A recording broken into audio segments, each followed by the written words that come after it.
Olá pessoal, tudo bem? Bom, nós vamos continuar nossa matéria de Direito Empresarial. Nós estamos hoje aqui na aula de número 4 e nós estamos dando sequência às noções gerais de Direito Empresarial. Dentro das noções gerais de Direito Empresarial, eu estou trabalhando com vocês especificamente a teoria da empresa.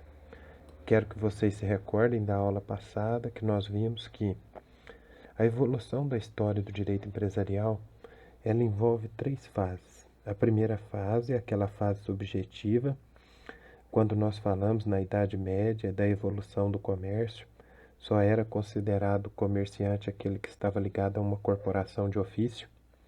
A segunda fase, que é a fase da teoria dos atos de comércio, que nós comentamos, iniciou-se com o Código Civil Napoleônico, o Código Francês, então a teoria dos atos de comércio é a teoria de origem francesa. E nós nos encontramos aqui na terceira fase, que iniciou-se por influência da teoria da empresa, do Código Civil Italiano de 1942. Para nós no Brasil, essa teoria da empresa ela entrou em vigência a partir da vigência do Código Civil de 2002, ok? Então, seguindo a sequência aqui da nossa apostila de estudo, nós estamos aqui no tópico 4, que é o conceito de empresa. Que eu quero recordar também com vocês que o conceito de empresa, ele acaba sendo um conceito derivado. Nós temos o conceito de empresário no artigo 966 do Código Civil. E a partir do conceito de empresário, no artigo 966 do Código Civil, nós derivamos o conceito de empresa. Quero que vocês tomem muito cuidado. Lembrem-se, eu já esclareci com vocês. Numa noção técnica, noção jurídica, a palavra empresa ela nos remete a uma noção abstrata. Empresa é um empreendimento e não o estabelecimento. Por isso que nós vamos diferenciar o nosso vocabulário depois. Quando nós falamos em empresa, nós estamos falando em atividade econômica. Quando nós falamos em estabelecimento, nós estamos falando de um local. Então, no conceito de empresa, eu já quero que vocês destaquem o que é empresa. É a atividade econômica organizada para a produção e circulação de bens e serviços. Isso fica muito claro onde? Na nossa legislação, no nosso ordenamento jurídico, nas leis brasileiras. Isso fica muito evidente aqui no artigo 1142 do Código Civil, que é de clareza solar. O que nós falamos assim de clareza solar? Que é ler e entender. Então leiam comigo. Considera-se estabelecimento todo complexo de bens organizado para exercício da empresa por empresário, aqui é o sujeito, ou por sociedade empresária. E aí nós vamos relembrar que existe o empresário individual. Quando nós falamos em empresário individual, nós temos que observar que é um conceito jurídico. O empresário individual é a pessoa natural, ou seja, pessoa física, que individualmente, de forma profissional, exerce a atividade econômica organizada para a produção ou circulação de bens.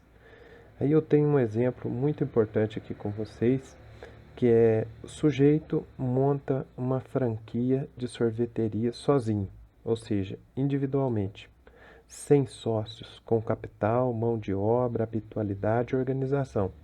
Trata-se de quê? Trata-se de um empresário individual. O sujeito monta uma churrascaria sozinho, individualmente, sem sócios, com capital. Bom, continuando aí o conceito de empresário e o conceito de empresa, eu tenho que me ater aqui a alguns requisitos. A lei, ela nos traz alguns requisitos, e esses requisitos legais, requisitos previstos na lei, devem ser observados. Quais seriam os requisitos que eu consigo retirar do artigo 972 do Código Civil? Vamos fazer a leitura do artigo 972, que diz assim: podem exercer a atividade de empresário os que estiverem em pleno gozo da capacidade civil. E olha aqui o requisito negativo: não forem legalmente impedidos.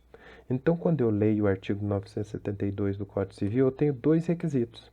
O primeiro é um requisito de ordem positiva, que é estar em pleno gozo da capacidade civil.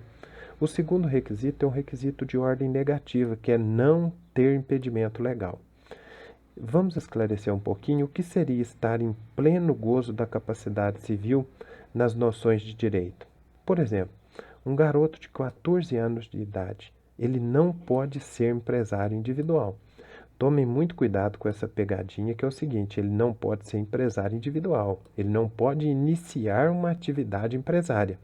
Mas se esse mesmo garoto de 14 anos herdar uma grande empresa, nós sabemos que ele pode continuar a atividade empresarial, só que ele não vai continuar por si só, ele vai continuar sendo assistido ou representado. O incapaz não pode ser empresário individual, isso é uma regra, e é uma regra jurídica, legal, mas pode ser sócio de uma sociedade. Onde que nós encontramos essa noção legal? No artigo 974, parágrafo 3º. E aí eu quero que vocês acompanhem comigo. Bom, se ele é um empresário, ele tem que fazer o registro da sua atividade empresarial. E aonde que ele faz o registro da atividade empresarial? Está aqui. Registro Público de Empresas Mercantis. E esse Registro Público de Empresas Mercantis fica a cargo de quem? Das juntas comerciais, que eu já expliquei para vocês que são estaduais. Deverá registrar os contratos ou alterações contratuais de sociedade que envolva sócio incapaz. Então, olha aqui, a sociedade pode ter um sócio incapaz, desde que atendidos de forma conjunta os seguintes pressupostos. Eu tenho 3 pressupostos. Primeiro, o sócio incapaz ele não pode exercer a administração da sociedade. Então, marquem isso, ele não pode exercer a administração da sociedade. Segundo, o capital social que nós ainda vamos estudar, ele deve estar totalmente integralizado. E cuidado com a palavra aqui, ó. O capital ele tem 2 termos que se referem ao capital social. Tem o termo subscrição e o termo integralização. O que é a subscrição? É a promessa de pagamento. O que é a integralização? É o efetivo pagamento do capital social. O terceiro requisito é que o sócio relativamente incapaz, o que é um sócio relativamente incapaz? É aquele que está entre 16 e 18 anos. É o que mais vocês devem guardar. Abaixo de 16 anos, nós temos o absolutamente incapaz. Então, olha aqui. Se o sócio for relativamente incapaz, ele deve estar assistido, é o termo técnico. Se ele for absolutamente incapaz, ele deve estar representado, é o termo técnico. Fiquem de olho nos termos técnicos, porque é isso que vai aparecer para a gente nas provas, nos concursos.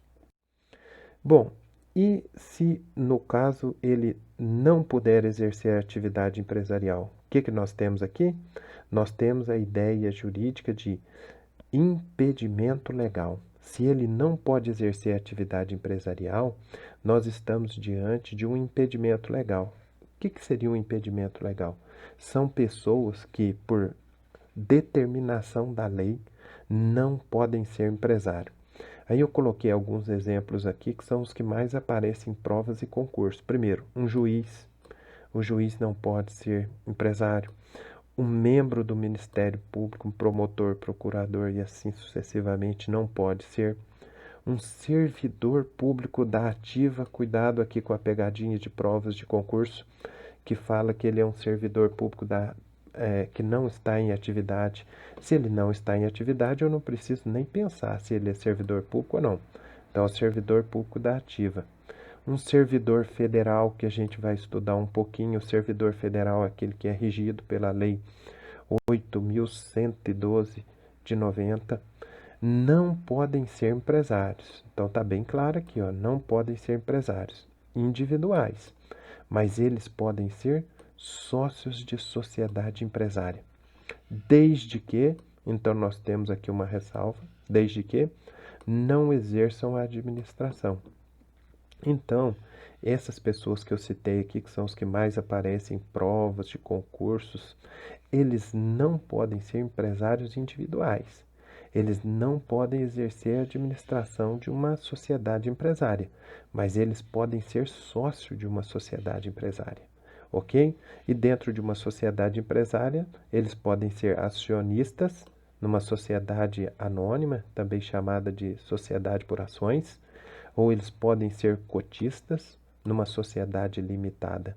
O importante é que vocês entendam que eles não podem ser empresários individuais, ok? Bom, pessoal, essa aqui é a primeira parte da nossa aula. Aí vou pausar para não ficar muito extenso e na sequência temos a segunda parte.